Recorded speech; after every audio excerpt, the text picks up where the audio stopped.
And now, it's time for another Dice Tower review with Tom Vasel. Hey, I have a novel idea. Let's make a two-player fighting game like Street Fighter or Mortal Kombat. Okay, maybe I'm dating myself with those video games, but there's a lot of video games where there's two players fighting each other. Let's take that and make it a card game. Well, not quite so novel. There are many card games that have done this over the years. This is just another one that we're talking about today called the Exceed Fighting System. This is based in the Red Horizon universe from Jasco. I apologize, I don't know much about the universe. I went and looked it online, read some of the things. So, it looks interesting, looks like another anime type universe. But the Level 99, this isn't even the first time they have done one of these two-player fighting games. They've done one with BattleCon where they've made up their own universe. Even Pixel Tactics has this a little bit. But this is a game, Exceed, and Exceed is kind of like when your character's like, and they're leveling up and lightning's coming off them and things like that. So how does this game work? There's 4 characters in each of these sets, and so you pick one character and you will be facing off against another character. Here's how it plays.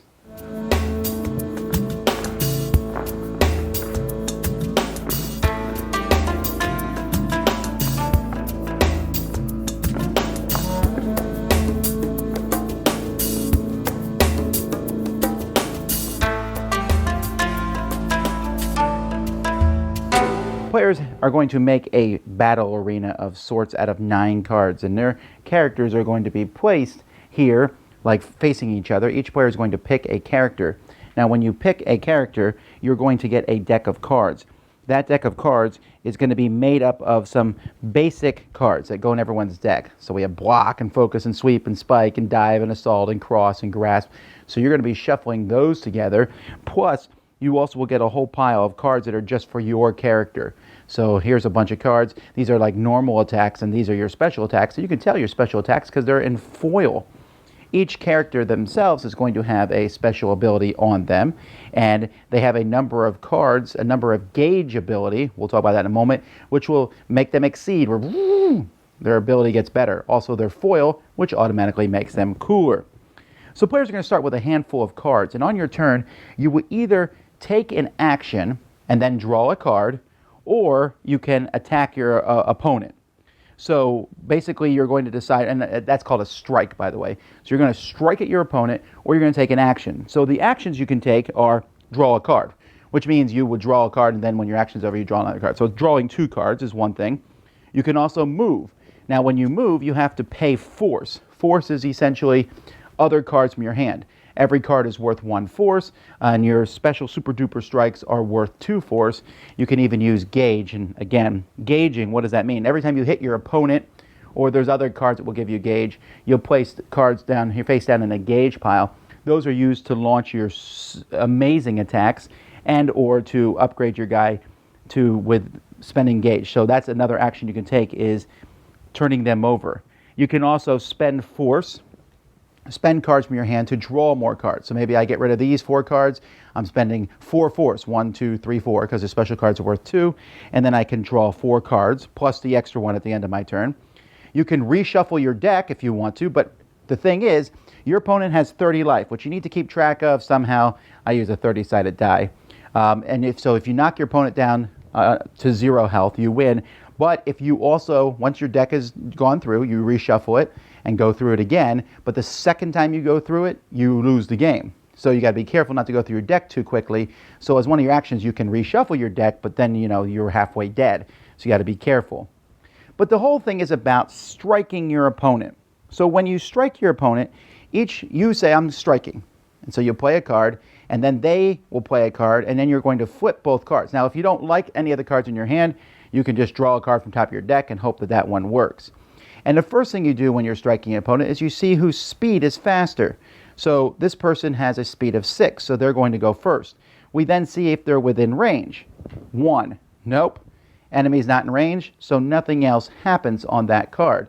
Now the opponent gets to go, and their range needs to be 2 to 3. 1, 2, 3. So no one was in range. But let's say they were within range. They then do 5 force, which is 5 damage to your opponent. Now, there's a couple other things on here, like this one says ignore guard, ignore armor. Guard means that if your opponent hits you, so let's say this guy had hit this person, And it says when you hit the person, you can spend up to 5 force for 1 power per force spent. So they could spend cards from their hand to make this attack stronger and do more damage to the opponent. And this one says ignore guard, but if it didn't say guard and they had only done 3 damage, that means this person gets to hit back. But if the damage your opponent hits you with is higher than your guard, you don't get to strike back. So essentially what that means is if you hit, most cards don't have guard on them. So that means whoever has a higher speed, if they hit their opponent, they're not going to get to hit back. You can see most of these don't have guard. A few cards have guard on them. And then most cards also don't have armor, but if you do have armor, you will subtract that from the amount of damage your opponent hits you for. Now, one of the actions you can take, and I didn't mention this earlier, is called boost. You can play a card for its boost effect. This is the bottom part of a card. It has a force cost, which means this one is free, but some of them might require you to play 2 other cards from your hand or one of the special attacks. And then you can put these out, and sometimes they let you do something right away. Like this one here lets you move any number of spaces, and you get +2 speed. And some of them are basically going to be +1 armor, +3 guard, something that will stay in front of you until a strike occurs. After a strike occurs, these cards all go away. So you're like kind of boosting up and getting ready for your next strike. And that's basically the game in a nutshell. Everything else is going to be about the different characters. And I'm not really going to go into depth on the different characters, but suffice it to say, some are better at ranged attack.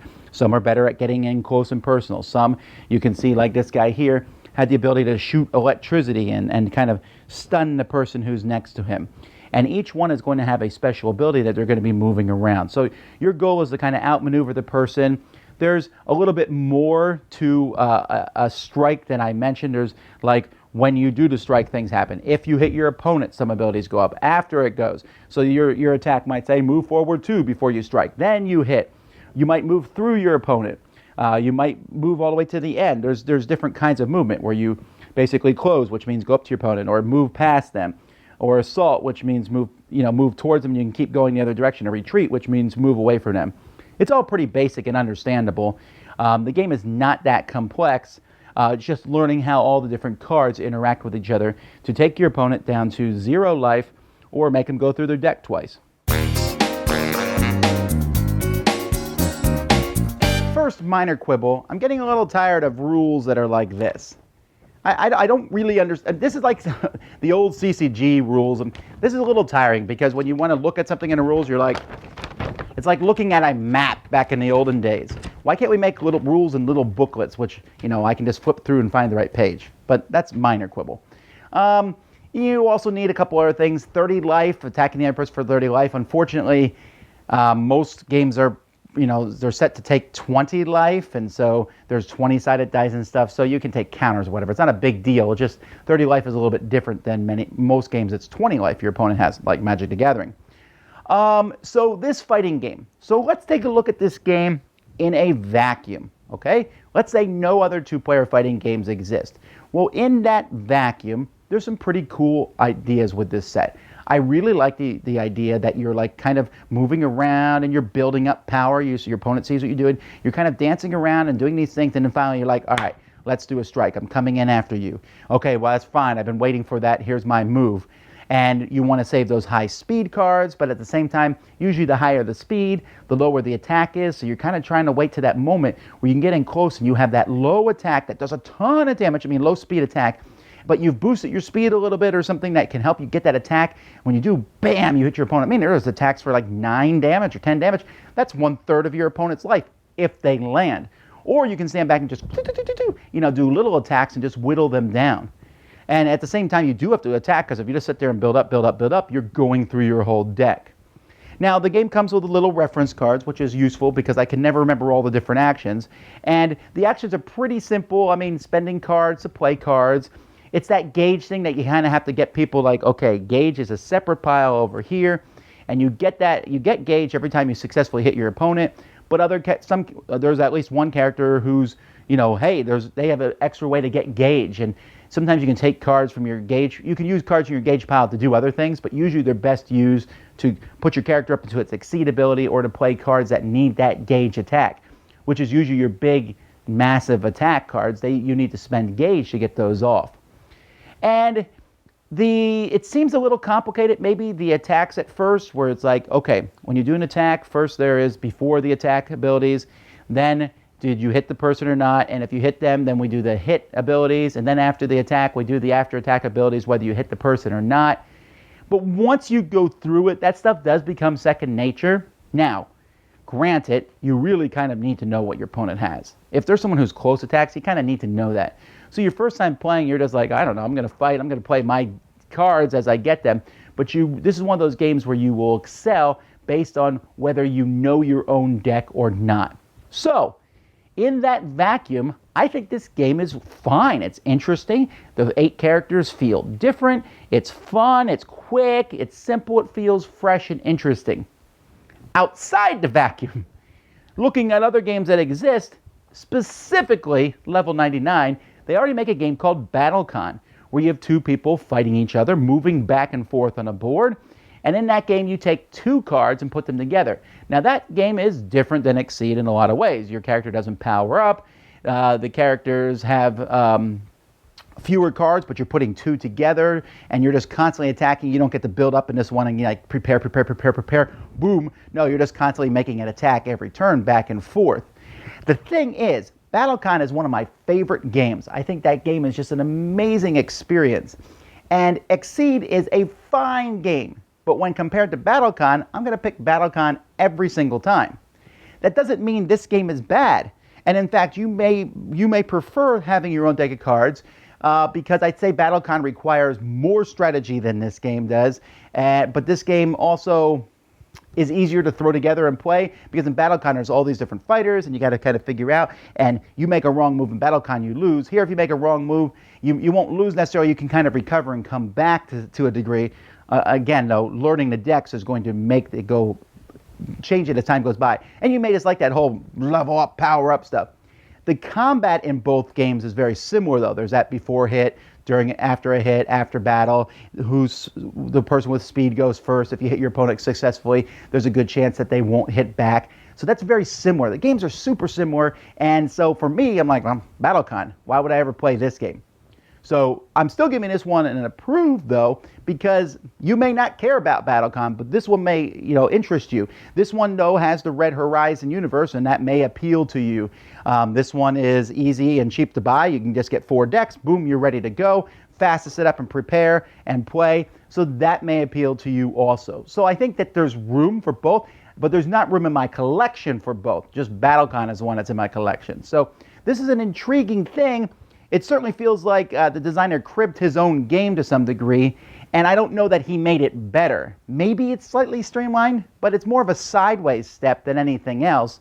I don't mean this review to come off negative, because again, this is a fine fighting game. It's just that there's one I like better from the same designer. So regardless of all that, if you want to buy 4 decks, which gives you a lot of replayability, I mean, there's a lot of different combinations just in this, or even if you get both of them, there's even more.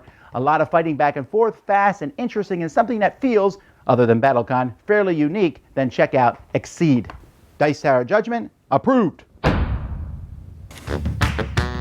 Thanks so much for watching the Dice Tower videos. Find more great videos and reviews, as well as our top-rated audio podcast at Dicetower.com.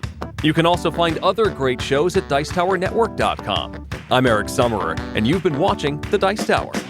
The Dice Tower is sponsored by Cool Stuff Inc., where you can find great games for great prices. Cool stuff in stock.